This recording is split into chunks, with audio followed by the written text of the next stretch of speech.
법사위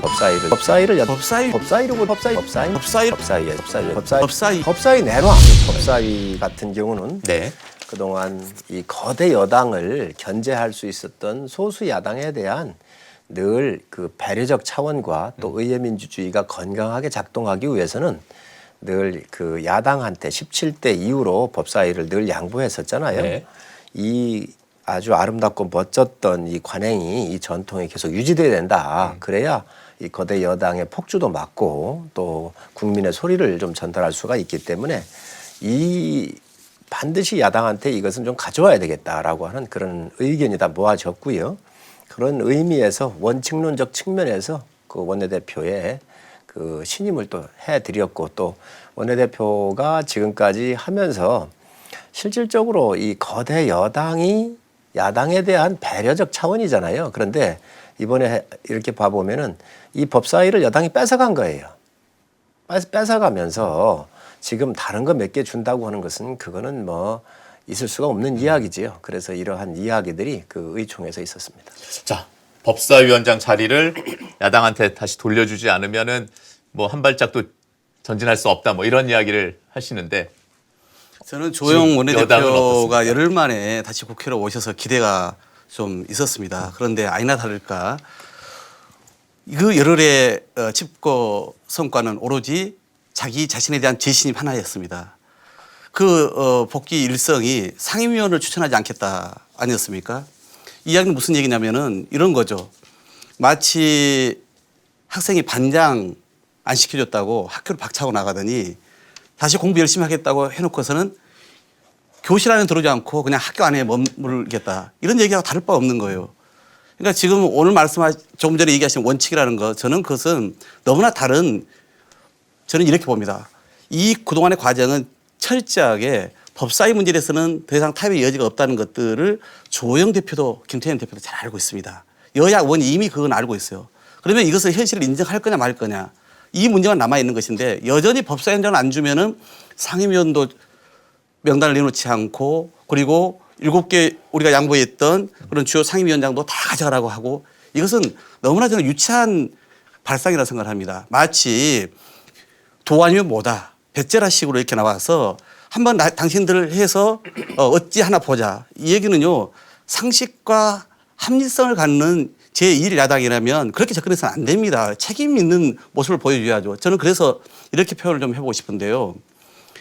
지금 상황은 여야가 타협할 수 있는 지점들이 많지 않습니다. 네. 법사위원장 문제는 이제는 이미 국회법, 여야가 만든 국회법에 의한 절차에서 이미 선출되어 있는 상태예요. 그럼 그건 기정사실화해야 되는 거고요.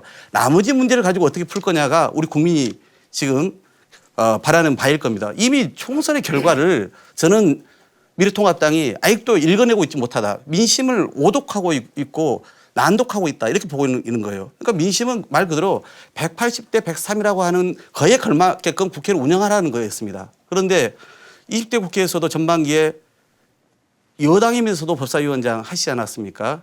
그죠? 그러니까 15대 이후에 또는 한 번도 없었던 게 아닙니다. 그러니까 결국은 일하는 국회를 제발 좀 빨리 만들어 달라는 게 이번 21대 국회에 대한 국민들의 기대예요. 근데 이것을 과거의 그런 잘못된 관행을 계속 유지하면서 끌어가겠다. 이걸 과연 국민들이 용인할까요? 저는 그런 점에서는 그게 원칙이 아니라 현실 정쟁의 논리라 생각하는 겁니다. 여당이 좀 정직했으면 좋겠어요.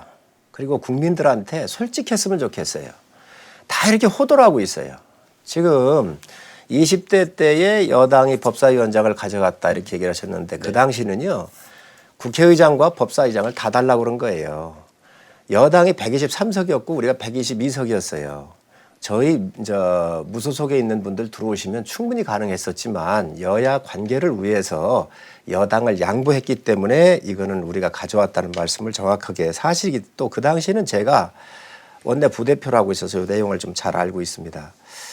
또 지금 이 모든 문제는 법사위로부터 나온 거잖아요. 관례를 깨고 아름다운 전통을 깬 여당이 책임이 있지. 이거 다 지나갔으니까 묻어두고 다른 얘기하지 말자? 아니 폭행을 해놓고 나 문제 없으니 그냥 지나간 얘기를 하자는 거하고 똑같잖아요. 자, 이거 우리가 정확하게 봐야 됩니다. 야당의 원내대표입니다. 국민의 절반을 대표하고 있는 야당의 원내대표예요. 법사위 내놔. 그래서 뺏어갔잖아요. 7개 줄 테니까 받으려면 받고 말라면 말아. 그리고 이거에 대해서 그렇지 않으면 18개 우리가 다 먹겠다라고 한 게 어딥니까? 원내대표 아닙니까? 여당에. 지금 야당이 무슨 뭐 구걸하고 지금 이렇게 하는 그런 게 아니잖아요. 국정의 동반자고 협치를 했잖아요. 이게 협치의 모델이냐는 거지요. 제가 오히려 그 말씀을 저는 정말로 이 여당 대표와 여당 대표의 야당 대표 대하는 것은 협상이 아니라 통보였어요. 이렇게 하면 안 되는 거예요. 또 두 번째, 지금 야당이 이렇게 한다 그래서 국회를 열어가지고 어떻게 했습니까? 5개 상임위원회 강제 배정을 했잖아요. 있을 수 없는 일을 한 겁니다. 어떻게 아까 국회법 얘기하는데 국회법 5조 2항에 보면은 여야 원내대표가 협의해서 하게 돼 있단 말이죠. 협의했습니까? 이 법 지켰습니까? 법 위반하면서 이 법사위에 열은 거잖아요. 그리고 국회의장이 우리 당의 원내대표가 우리 당의 의원들의 특장을 잘 살려서 원내 전략이나 전문성을 살려가지고 원내에 그 배치하게 돼 있어요. 자, 그런데 국회의장이 이미 배치를 했잖아요. 이건 무슨 얘기냐? 제가 전쟁을 하고 있습니다. 그런데 내가 전쟁을 하고 있는데 적진에 부대 편성을 한 거하고 똑같은 거예요. 이렇게 해놓고 나서 아니 적진에 적장이 부대 편성을 해가지고 전쟁 준비를 해야 될 거 아닙니까? 그런데 내가 적장을 무시하고 어찌됐든 간에 지금 적진에 1소대, 2소대, 3소대 있으면 이것들 다 무시하고요. 2등병 갖다가 중대장 시키고 중대장 갖다가 대장 시킨 거예요. 이렇게 해서 편성을 해놓고 우리 원내대표가 이거에 대해서 지금 이렇게 대접을 받아도 되는 거예요. 저는 우리 원내대표가 하청업체도 이렇게 다루질 않습니다. 하청업체도. 세상에 이러한 망신을 줘놓고 지금 다 법대로 했다? 지나갔다? 이럴 수 있냐는 거예요. 이건 국민 무시고 거대 여당의 오만이고 폭주예요. 전 있을 수 없는 일이라고 생각을 해요. 그러니까 저는 시종일과 미래통합당이 지금 노리고 있는 것은 더불어민주당 집권 여당이 오만과 독선에 의한 의회 독재 세력이라고 규정하고 싶고 그 정치적 프레임으로 이 향후 전국을 끌어가고 싶어하는 것입니다. 지금 말씀하신 것들을 다 예를 들어서 국회의장이 계속 명단을 내라고 했는데 명단을 안 냈기 때문에 국회법, 여야가 합의해서 만든 국회법의 절차에 따라서 선임을 한 것입니다. 법사위 수립도 마찬가지입니다. 협의를 해야 되는데 법사위 명단을 아직 안 냈고 있지 않습니까? 그러니까 법사위를 우리 단독으로 이룰 수밖에 없었던 것이죠. 그 법을 누가 만들었습니까? 여야가 그동안 합의해서 만들지 않았습니까? 그동안 이 법사위가 왜 이렇게 문제가 되는지 잘 알고 있지 않습니까? 국회법 37조에 보면은 모든 상임위원회가 법률이 정한 일을 하도록 되어 있습니다. 그리고 38조에 보면은 법사위와 관련해서는 딱 임무가 이렇게 되어 있어요. 사법기관과 사법행정기관에 대한 업무를 보도록 되어 있고요. 다른 상임위와 별개로 체계 형식 자구심사 권한 이렇게 되어 있습니다. 그런데 그동안 법이 이렇게 되어 있음에도 불구하고 여야가 어떻게 해왔습니까?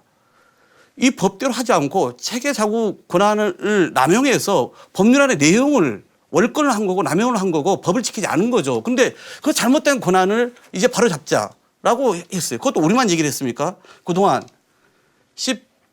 지난번 원내대표를 하셨던 그 미래통합당의 전 원내대표님이나 지금 현재 조영 대표마저도 그 체계자구 권한 심사가 문제가 있다라고 고치자고 했던 분이에요. 그러니까 우리로서는 일하는 국회 만들자는 게 그래서 매번 법사위에서 그렇게 발목 잡는 거 이제 더 이상 하지 말라는 게 우리 국민의 20대 1대 총선을 보여준 거다. 알겠습니다. 이걸 얘기를 했던 거죠. 그러면, 잠시만요. 예. 그러면 이제 지금 그 법사위의 권한 이런 것도 다 좋은데 일단 문제는 의원님들 선거 때 다 말씀하셨잖아요. 20대하고는 다르게 일하는 국회 만들겠다.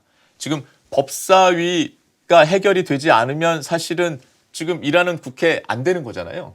그러면 이 법사위 어떻게 해결할 것인가 서로 좀 뭔가 타협안 같은 게 있어야 되는 거 아닌가요? 무조건 다시 내놔라. 무조건 못 주겠다. 타협할 수 있습니다. 어떻게 좀 타협안 같은 게 있나요? 정상적으로 돌리면 됩니다. 여당이. 자, 내놔라, 여당이 다시. 그렇습니다. 여당이 얘기를 하는데 그러면 18대는 말이죠.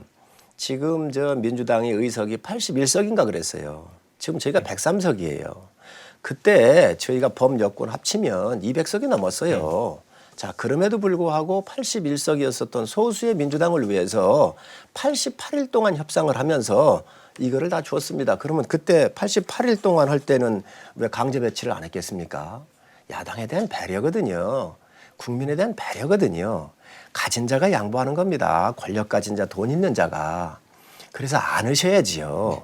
자. 이것도 지금 현재 민주당에서 야당의 목을 뺏어갔기 때문에 이 문제가 나온 거예요. 그래서 저는 결자 해제한다고 정말로 우리 여당에서 이 부분을 정확하게 좀 짚으시길 바라고 반성을 좀 하셨으면 좋겠습니다. 또 요 얘기는 네, 박홍근 의원님 답 듣는 걸로 마무리하죠. 네. 저는 이렇게 뺏어갔다 이런 게 이제 아까 말씀하신 것처럼 그런 우리가 마치 법을 어기고 국민들 뜻과 반하게 마치 이 결론을 내린 것처럼 이렇게 말씀하신 건데 그게 아니라고 제가 말씀드린 거고요. 이번 총선의 결과가 만약에 지난번 법사위원장을 미래통합당이 20대 국회에 내는 맞지 않았습니까? 그때 잘했으면 우리 국민들이 이런 결과를 내주셨겠어요.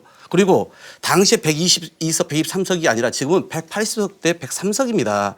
왜 이렇게 압도적으로 우리 민주당에 힘을 실어줬겠습니까? 우리가 잘한 것보다는 그동안 너무나 법사위를 중심으로 해서 발목 잡는 미래통합당에 대한 저는 심판의 성격도 있다 보는 거예요. 그래서 우리가 일하는 국회를 만들자고 하는 거 아닙니까? 그래서 제가 지금 방금 말씀하신 절충점은 이런 겁니다. 어떤 절충점인가요? 우선은 법사위에 제가 말씀드린 법에 규정되지 않는 원권에 정리해 나가야 됩니다. 체계자구 심사 권한을 이제는 깨끗이 지워야 됩니다. 이것은 그동안 현재 야당 의원들도 그렇게 주장을 해왔고 여당 의원들도 저마저도 그런 걸 주장을 해왔습니다.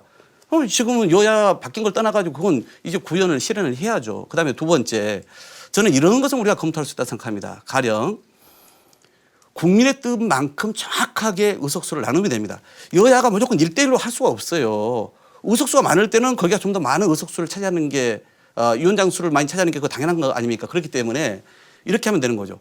의석수와 정확히 비례한 상임위원장 의석 배분제를 가져가면 됩니다. 그러면 당연히 민주당이 180석이고 그다음에 예를 들어서 뭐 100석이다. 네. 그러면 180석이 걸맞는 비율이 나옵니다. 순서가 나옵니다. 이미 여야가 제가 원내수석 부대표를 해봤기 때문에 압니다마는 국회에서 추천하는 공직자의 순서를 정하는 그 비율이 있습니다. 그런 것처럼 민주당이 먼저 그러면 예를 들어서 법사를 선택하고 그러면 그다음에 예를 들어서 의석수가 작은 다음 당이 선택하고 그다음에 또 3당이 있으면 3당이 선택하고 어떨 때는 제1당이 의석수가 많을 경우에는 연달아서 선택하기도 하고 이 비율대로 하면은 저는 된다 생각합니다. 그런데 이것을 꼭 계속 견제라는 이름 뭐 균형이라는 이름으로 마치 의석수와 무관하게 1대1이 된 것처럼 이렇게 얘기를 하다 보니까 이 문제가 복잡해진 것입니다. 체계자구 심사권의 폐지에 대해서는 어떻게 생각하세요? 참 편안하게 생각을 하십니다. 여당이 되니까 다수당이 되니까 이제는 옛날 관행이 잘못돼서 우리가 가져와야 되겠다. 그러면 81석이었었던 민주당의 옛날로 돌아가 보세요. 지금보다 더 했거든요. 전 그렇게 생각하시면 안 되고 특히 이 법사위 문제는 우리가 상하원이 없는 상태에서 그래도 야당이 어느 정도 견제의 기능을 하고 있다는 그 기능적 측면을 좀 보셨으면 좋겠고요. 지금 체계자구 심사권을 얘기를 하셨는데 1월부터 5월 사이에 이 법안들 중에서 546건의 법안이 올라와 있는데 이 중에서 315건이 수정이 됐어요. 법사위에서. 57.7%예요. 네. 그래서 이 체계자구 심사권에 대한 이 기능이 상당히 효율적으로 법사위에서 작동이 된 겁니다. 그래서 이거는 통계가 말해주고 있어요. 그리고 이 법사위야말로 헌법이 체계에서 또 다른 법하고 충돌은 않는지 또 이해 집단들에 의해서 휘둘리질 않았는지 여러 가지를 거르는 기능이 있기 때문에 이거는 반드시 있어야 될 기능이지요. 이거를 지금 이것 때문에 이제 이걸 또 빼가지고 뭐 의장의 직속으로 네, 가겠다고 다른 쪽으로 그런데 네. 있을 수 없는 얘기예요. 그럼 국회의원 왜 뽑습니까? 바로 국회의원들이 이런 거를 조정하기 위해서 있는 거예요. 그리고 이게 통계적으로도 이렇게 나와 있다는 것이죠. 그래서 이거는 없앨 수 있는 성향이 아닙니다. 그래서 이런 기능도 있고 여러 가지 의회에 좋은 기능이 있기 때문에 법사위 같은 경우는 야당한테 여당이 양보하는 게 맞습니다. 의원님 제가 한 가지만 더 말씀드리면 짧게 부탁드리겠습니다. 통계도 서로 이제 유리한 것들을 서로 강조할 수밖에 없는데 제가 하나 말씀드려 볼까요? 야당이 법사위를 맡았던 지난 16년간을 제가 살펴봤더니 그때 법안 처리율이 49%입니다. 그런데 여당이 당시 자유한국당이죠. 법사위를 맡았던 2016년도 평균 법안 처리를 봤더니 80%예요. 2배 이상 처리를 했습니다. 이건 어떻게 해석을 해야 될까요?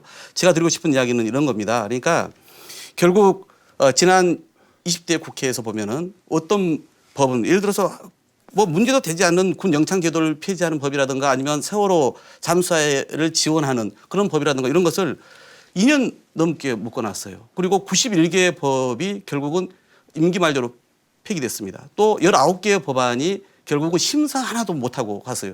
그런데 제가 정작 우리 성 의원님께 여쭤보고 싶은데 법사위 위원들은 한 분당 국민께 2표씩 받고 당선됐습니까? 상원이 아니지 않습니까? 미국처럼 상원 하원으로 엄격히 구분되어 있으면 가능하지만은 왜 그분들은 우리가 훨씬 더 각 상임위가 더 전문적이고 그래서 네. 심층적인 심사를 통해서 올렸는데 그분들이 법에도 없는 월권을 행사하기 이걸 버젓이 앞으로도 보장하라고 하는 겁니까? 잘못된 그런 관행이라든가 법을 위반하고 법을 초월한 그런 제도에 대해서는 바로잡는 게 우리 국회의원들이 해야 될 일 아닌가요?